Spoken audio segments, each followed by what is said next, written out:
Hello, my lovely people, and welcome to Owen's Mind. And today it's not a review for you, it's just my thoughts on what the future of the movie industry should be and why we should be supporting movie theatres. Even if you don't go to the theatres, if you love movies, you want to see these cinemas and theatres around the world healthy and growing, okay?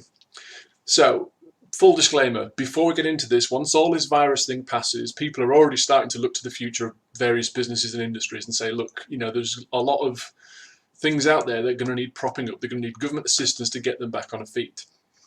And what I'm saying is I fully understand that movie theatres are not going to be a priority. They're not, and they shouldn't be, which is why this is not on the main channel.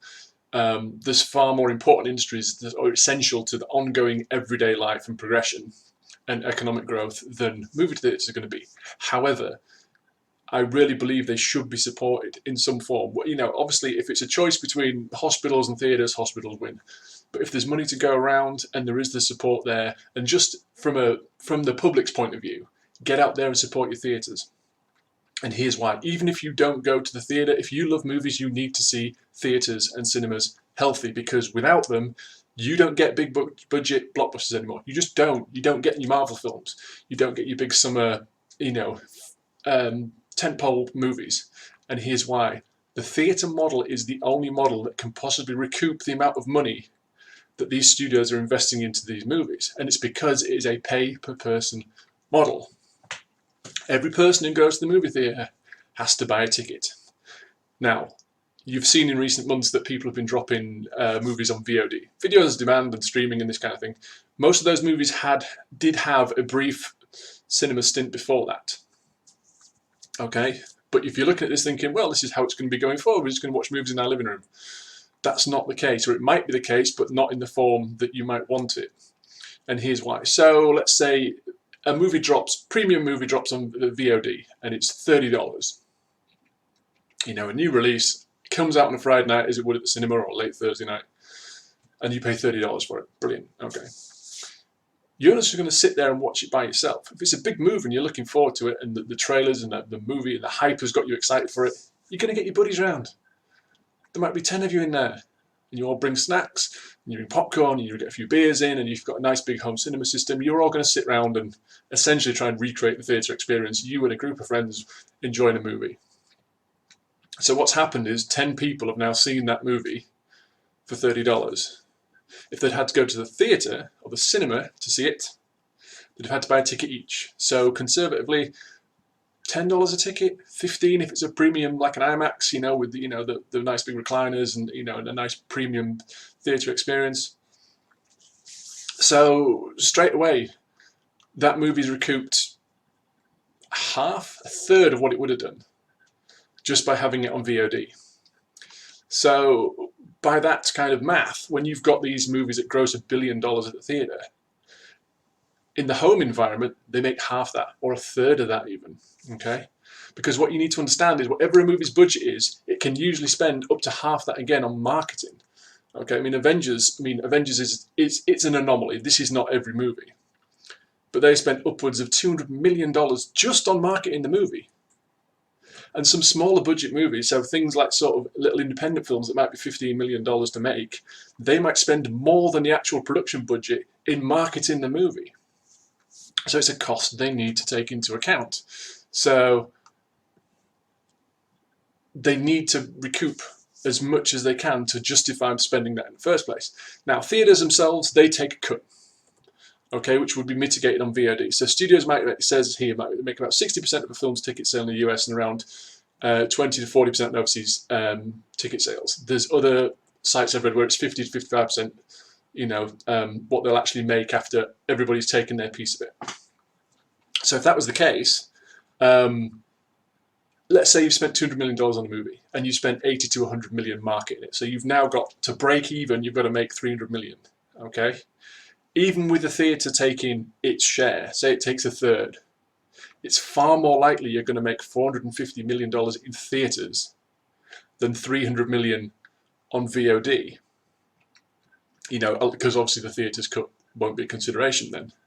So, is it possible? Yes, kind of possible, I suppose. However, another thing that that VOD and streaming suffers, which the cinema doesn't so much anymore, piracy. it's incredibly difficult to work around. Now, you can have all the technology in the world, and when you code and send movies out on streaming and VOD and that. However, there is so many apps and things that will just allow you to copy what is on the screen to the screen next to it. And there's no way around that. So everybody wants to see that movie. When it comes out in theaters, they have to go to theaters. And yeah, there's people who take, cameras, ridiculous camera stuff and that. But again, that's probably a very small percentage of piracy, because if it's a film you want to see, you don't want to see it shot behind someone's head and there's noise and the picture quality is low. If it's on streaming and somebody can pirate it, that quality is as good as the original screen. So then you've got people who are not paying for it at all. So this is why we need theatres. If you want big budget movies, you need movie theatres, because that is how the studios make their money back. They're not going to risk it. They're not going to risk spending $300 million on a movie. Okay, that's a huge figure. All right, they're not going to risk spending $100 million on a movie and maybe another $50 million on marketing if that movie is not going to be in a theatre, because it's just too much of a risk to get it on VOD and try and make that money back and then a profit. They're just not going to do it. Show business is a business and they're in it to make money. And they do that by trying to give you the best product, because the best product will get the most eyes on it. But you're not going to get... So if movie theatres went away, would you still get movies? Yeah, absolutely. But you wouldn't get these huge ones because they just couldn't justify the risk. You're going to get much more smaller, independent, more interesting stories maybe. Because everything has to now be done on such a managed budget in regards to what your returns are going to be. So, yeah, that's what I'm saying. I love movies. I really adore movies. And my favourite pastime is going to the movie. I saw a movie today, I'm going to put a review up later, and it just took me by surprise. And I love that about movies. I didn't know anything about it. It just came up on Netflix. And I was like, that's interesting. I knew nothing about it, went in completely cold, loved it. And that's what movies do. And even the big tentpole stuff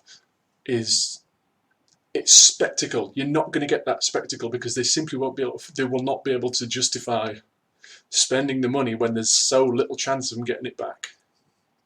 So all I'm saying is, when all this is over, if you love movies, celebrate by going out to a theatre. When they open, go back, give them your support, and we'll keep getting the content we love. And if these things go away, the consequence is that we're going to lose out on a lot of these amazing stories from amazing storytellers, because studios are just going to say, we can't greenlight this. It may be the best movie idea in the world, but we cannot justify spending 80 million on it, or 100 million on it, or 150 million on it, because there's no way we can make that money back, even worldwide.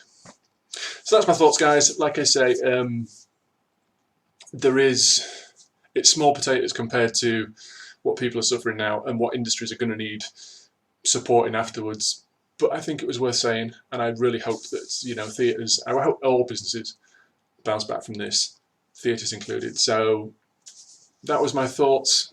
As usual, stay safe, guys. Look after yourselves, look after each other, and I will see you next time.